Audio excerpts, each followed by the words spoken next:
நண்பர்கள் அனைவருக்கும் வணக்கம். பிப்ரவரி 1 வந்து விட்டது. வெள்ளியங்கிரி பயணத்துக்கு எல்லாம் தயாராக இருக்கிறீங்க. தமிழ்நாட்டில் இருந்து மட்டும் இல்லை, உலகத்தில் இருக்கக்கூடிய பல்வேறு இடங்கள்லேருந்து வெள்ளியங்கிரி மலை வராங்க. ஆன்மீக தலமாக, சிவனுடைய ஒரு முக்கியமான இடமாக, அப்புறம் சுற்றுலாவாசிகளுடைய பார்வையிலும் அந்த இடம் வந்து ஒரு ட்ரக்கிங் போகிற இடமாகவும் கவனிக்கிறாங்க.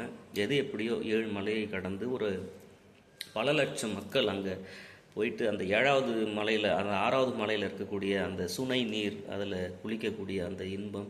நான் 2 முறை குளிச்சிருக்கேன். அந்த தண்ணி பார்க்க சாதாரணமாக தெரியும். 10,000 பேருக்கு மேலே அதில் குளித்தாலும் அந்த சொல்ல முடியல. ஏன்னா ஃப்ரிட்ஜில், ஃப்ரீசரில் உங்களால் கை ஒரு ஒரு 20 செகண்ட் அது உள்ளே வைக்க முடியுமா? யோசிச்சு பாருங்கள். அதுக்கு 10 மடங்கு இருக்கும் அந்த தண்ணியினுடைய குளிர்ச்சி. ஒருவேளை அதனால தான் என்னவோ அது ஐஸ் வெள்ளியங்கிரி மலைன்றாங்க. 1000ல் ஒருவன் திரைப்படத்தில் பல தடங்கள் கடந்து சோழர்கள் வாழ்ந்த பகுதியை போய் சேரக்கூடிய ஒரு காட்சியாக அந்த படம் இருக்கும். 1000ல் ஒருவன் எம்ஜிஆர் படம்ல, கார்த்தி திரைப்படம், அண்மையில் செல்வராகவன் அவர்கள் இயக்கிய அந்த திரைப்படம். அதுபோல் பல்வேறு தடங்கல்களை கடந்து சிவனுடைய அருளை பெற மக்கள் பயணம் செய்கிறார்கள். அடர்ந்த வனப்பகுதி, மேற்கு தொடர்ச்சி மலை, ராஜநாகம் உள்ளிட்ட பல்வேறு விஷம் உயிரினங்கள், புலி இருக்குது, அங்கே யானை இருக்குது, கரடி இருக்குது. இந்த அடர்ந்த வனப்பகுதிக்குள் மக்கள் செல்லும் பொழுது என்னமோ இறை அருளோ என்னமோ தெரியவில்லை. அந்த உயிரினங்கள் ரொம்ப மனிதர்கள் அவர்கள் பார்வைக்கு படாதவாறு அவைகள் மறையக்கூடிய அந்த அற்புதம். அதுக்காகவே பல மக்கள் அங்கே படையெடுக்கிறாங்க. இதில் என்ன செய்தின்னா, எப்படி ஒரு சோர்வு இல்லாமல் இறை அருளோடு அல்லது ட்ரக்கிங் அனுபவத்தை பெறுவது. நம்ம உடம்புக்கு எதுவும் ஆகிடக்கூடாது. வரக்கூடாதவர்கள் யாரெல்லாம்? 1 வயசு குழந்தை, 2 வயசு குழந்தை, 5 வயசு குழந்தை, 6, 7 இவங்கெல்லாம் தயவு செஞ்சு வரக்கூடாதுன்றது என்னுடைய அன்பான வேண்டுகோள். 10 வயசு பசங்க, சில பசங்க நல்லா ஆக்டிவாக நடப்பாங்க, அந்த மாதிரி ஆட்கள் ஓகே. பெண் பிள்ளைகள் வரக்கூடாதுன்றதுக்கான காரணம் வந்து அது சமய ரீதியாக இருக்கக்கூடிய நம்பிக்கை, அப்புறம் சில பிரச்சனைகள், உடல் சார்ந்த பிரச்சனைகள் அவர்களுக்கு இருக்கிறதுனால 7 மலையை நடக்கணும்ல. அப்புறம் இன்னொன்று, அப்படி 7 மலை நடக்கும் பொழுது ஏதேனும் ஒரு உடல்நிலை பிரச்சனை வந்துட்டால் அங்கேருந்து அவங்கள மறுபடி கீழே கூட்டின்னு போகிறதுன்றது சாதாரண செயல் கிடையாது. அதனால் நீங்கள் ஆல்வேஸ் பக்காவாக பர்ஃபெக்டாக ஃபிட்டாக இருக்கிறீங்க அப்படின்னா தயவு செஞ்சு போங்க, அந்த அனுபவத்தை எடுங்க. இல்லைப்பா, நான் 2 கிலோமீட்ரு நடந்தாலே எனக்கு மேல் மூச்சு கீழ் மூச்சு வாங்கன்றவங்க நீங்கள் தயவு செஞ்சு வீட்டிலே இருந்துருங்க, போக வேணாம். அப்போ எப்படி பயணம் பண்ணலாம்? எந்த நேரம் சரியாக இருக்கும்?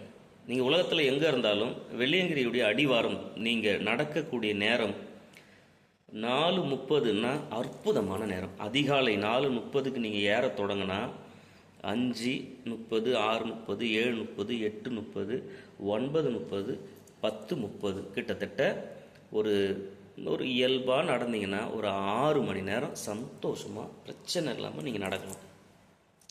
அந்த உயரத்தில் போகும்பொழுது, அந்த 6வது மலையில் அந்த சுனை நீரில் குளிச்சுட்டு ஒரு விபூதியை எடுத்து அடிச்சுட்டு சந்தோஷமாக அந்த இறைவனுடைய அந்த நம்பிக்கையோடு நீங்கள் மேலே போகும்பொழுது, அந்த மேற்கு தொடர்ச்சி 6000 அடி உயரத்தில் உங்களுடைய உடம்புல அந்த சில்லுன்னு ஒரு காற்று அப்படி தழுவும் பொழுது எல்லா கவலையும் மறந்து அந்த அங்கே அந்த இறைவனுக்கான இசையாக சங்கு தான், சங்கு முழங்கக்கூடிய அந்த ஒளி ரம்யமாக பல்வேறு விதமான உடுக்கைகள் சத்தத்தோடு நீங்கள் அந்த காட்சி, அந்த சிவலிங்கத்தை பார்க்கும் பொழுது உங்களுடைய மனசு அடையக்கூடிய அந்த இன்பமானது அது அனுபவித்தவர்களுக்கு மட்டுமே தெரியும்.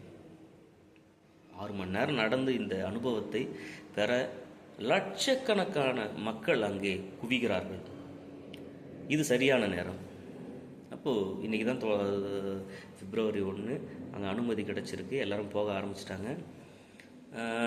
ஒருவேளை சென்னையில் இருக்கிற புதுசாக இருக்கக்கூடிய ஒரு இளைஞர்கள் நாங்கள் எப்படி திட்டமிடுறதுன்னா, நீங்கள் சென்னையிலேருந்து கோயம்புத்தூர் போயிடுங்க. இரவு ரயில் ஏறினீங்கன்னா காலையில் போயிடுவீங்க. காலையில் போனீங்கன்னா உடனே நீங்கள் போன உடனே போயிடக்கூடாது. ஏன்னா சில பொருள்லாம் வாங்கணும்ல.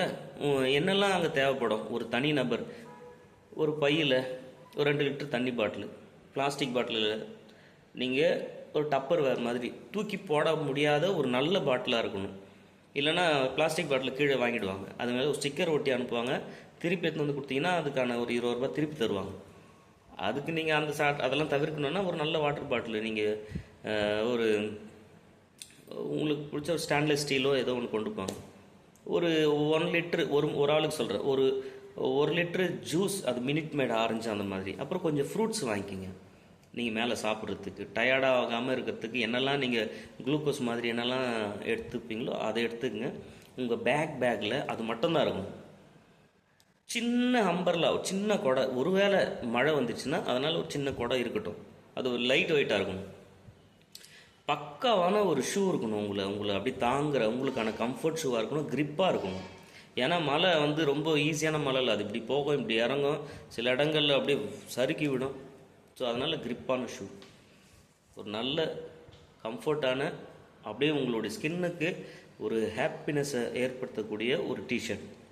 அதே மாதிரி ஒரு ஒரு ஒரு ட்ராக் ஷூட் ஒன்று போட்டுக்குங்க. இந்த ஜாக்கிங்லாம் போவாங்களா, அந்த மாதிரியான ஒரு கம்ஃபர்ட்டான ட்ரெஸ் ரொம்ப முக்கியம். ஏன்னா நீங்கள் 6 மணி நேரம் நடக்க போகிறீங்கன்னா உங்கள் உடம்புல அது உராயும், அதுவே ஒரு வெப்பத்தை ஏற்படுத்தும். அதனால் நீங்கள் அதை பிளான் பண்ணிங்க. அது என்ன மாதிரி காட்டனா என்ன பிளான் பண்ணி. அப்போ உங்களுக்கு ஷூ சொல்லியாச்சு, ட்ரெஸ் சொல்லியாச்சு, அப்புறம் உங்கள் பேக்கில் இருக்கக்கூடிய ஸ்நாக்ஸ் கொண்டு சொல்லிவிட்டேன். இப்போ நீங்கள் பக்காவாக இருக்கிறீங்க, எல்லாமே ரெடியாக இருக்குது. இப்போ நீங்கள் நடக்கணும் அப்படின்னா ஒரு 4:30க்கு வெள்ளியங்கிரி அடிவாரத்தில் ஸ்டார்ட் பண்ணிங்கன்னா ஒரு 6 மணி நேரத்தில் மேலே போயிடுவீங்க. மேலே போய்ட்டு அந்த பெருசாலாம் சாமி உருவம்லாம் இருக்காது. ஒரு சின்னதாக ஒரு சிவலிங்கம் இருக்கும். அதை சுற்றி மலர்கள் இருக்கும். அதை நீங்கள் சந்தோஷமாக பார்த்துட்டு உங்களுடைய வேண்டுதலை முடிச்சுட்டு உடனே இறங்கிடாதீங்க. அங்கே மேலே போகிறது ஒரு அனுபவத்தை பெறுவதற்காக. கிட்டத்தட்ட ஒரு 11 மணிக்கு போனீங்கன்னா ஒரு அரை மணி நேரம் மேலேயே ஒரு சின்னதாக சந்தோஷமாக சுற்றி பாருங்கள். ஒரு 6000 அடி உயரத்தில் இருந்து இந்த உலகத்தை நீங்கள் பார்க்குறீங்க. அந்த அனுபவத்தோடு நீங்கள் பார்த்துட்டு அதற்கு அப்புறம் நீங்கள் நடந்து நீங்கள் மேலே எப்படிலாம் போனீங்களோ அதை அப்படியே ஒரு அசை போட்டுட்டு மகிழ்ச்சியாக நீங்கள் இறங்குனீங்கன்னா ஒரு 12 மணிக்கு இறங்குனீங்கன்னா கூட 1 2 3 4 5 6 மாலை 6 மணிக்கு கீழே இறங்கிடும். யோசிச்சு பாருங்கள். அப்போது கிட்டத்தட்ட ஒரு 14 மணி நேரம். காலையில் 4 மணிக்கு தொடங்குனீங்க, கீழே மாலை 6 மணிக்கு முடிக்கிறீங்க. அப்போ முடிச்சுட்டு அதுக்கப்புறம் உங்கள் உடம்பு கீழே வந்தோடனே அங்கே குளிக்கலாம். அடிவாரத்தில் ஒரு குளியலை போட்டு அங்கேயே உங்களுக்கு அன்னதானம் தருவாங்க. பல்வேறு வகையான உணவு, சைவம் தான். மகிழ்ச்சியாக சாப்பிட்டுட்டு ஒரு ஆட்டோ எதனா பிடிச்சிட்டிங்கன்னா மெயின் ரோடு வந்துட்டு நேராக உங்களுடைய விருப்பம். அன்றைக்கி நீங்கள் ரூமில் ஓய்வு எடுத்துகிட்டு கூட அடுத்த நாள் நீங்கள் திட்டமிடலாம். ஒருவேளை ஒரு ஓய்வு எடுத்துகிட்டு அங்கே இருக்கக்கூடிய லோக்கலில் இருக்கக்கூடிய கோவை குற்றாலம் அங்கே தான் இருக்குது, பக்கம்தான். அங்கேருந்து உங்களுக்கு ஊட்டி பக்கம்தான், வால்பாறை பக்கம்தான்.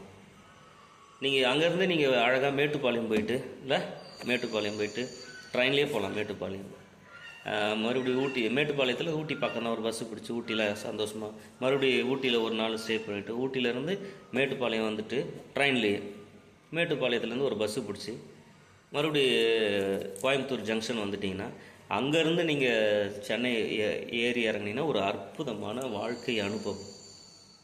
திட்டமிடுங்க.